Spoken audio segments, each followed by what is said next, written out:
Here we go. Was hoping to get help on coding billing for physical therapy. Man, I've been working a lot with physical therapy because we just did a lecture on auditing for physical therapy. And then Jennifer and I were talking about it. Okay, so 97530 Therapeutic Activities and 97110 Therapeutic Exercise with mods and GPXP appended to both. Claims are being denied due to 236. Is that supposed to be N45? Well, a CO45 is an adjustment, so that's not a contract. That's not a valid denial code. I'd have to see what the other actual codes are. You know, a 45 is a contractual adjustment, but that one I know. I see it every single every claim. Is it with the procedure and mod combo? I used to bill 97530, 97110 in physical therapy all the time, but this was back 15 so years ago. We didn't need a modifier on either of them. What is a mod? I don't think I have the right book in front of me. What is a GP? I'd have to go look them up. Oh, I don't have the HIC. I'm gonna say if I try to look them up, I won't be able to do it on my computer. Are you able to? No, I got it. Monitor. While she's doing that, Tiffany and I were talking about this because she was creating some exam questions for us, and we were talking about physical therapy and notes actually this afternoon. And a lot of this modifier is time-based and stuff, so it's really unique to code for physical therapy. I really liked it when I did it. I really enjoyed it. GP indicates that a physical therapist services have been provided. It's commonly used in inpatient and outpatient multidisciplinary settings, used for functional limiting reporting.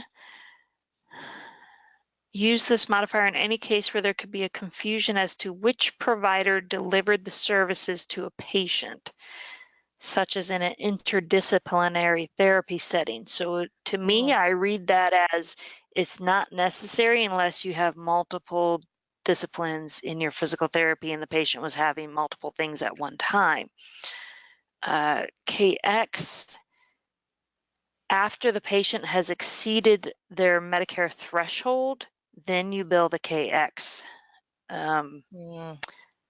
So they're out the year, they require therapy for perhaps something else. Say they had a hip replacement and had lots of therapy and now they have a new problem. And so they've exceeded that threshold. So the therapist bills it to justify that continued care. But I would, so that one I can see being on something because, they've gone past the Medicare patient's gone past, and that's Medicare. You're not going to use that with any other insurance companies. But the GP, only if you have other people doing those services as well. I wouldn't see needing the GP modifier unless you're in an unless you're in a multiple discipline setting.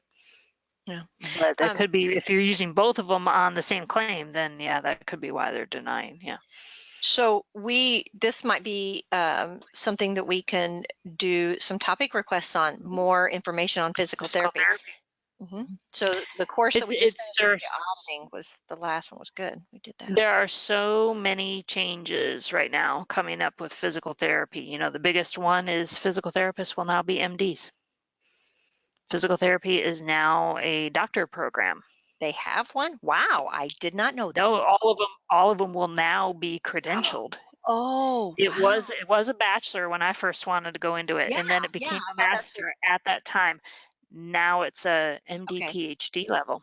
I knew that they had a master's degree because that's at the hospital way back in the day, that you had one, the supervisor, the person that ran the department, the physical therapy, because they were right across the hall from us in our department. We were always in the basement, and they almost everybody had a bachelor's degree, but the person that ran had a master's. But wow, okay.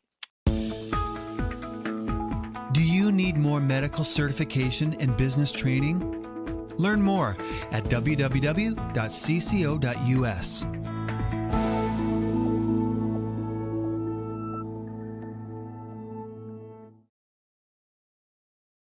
don't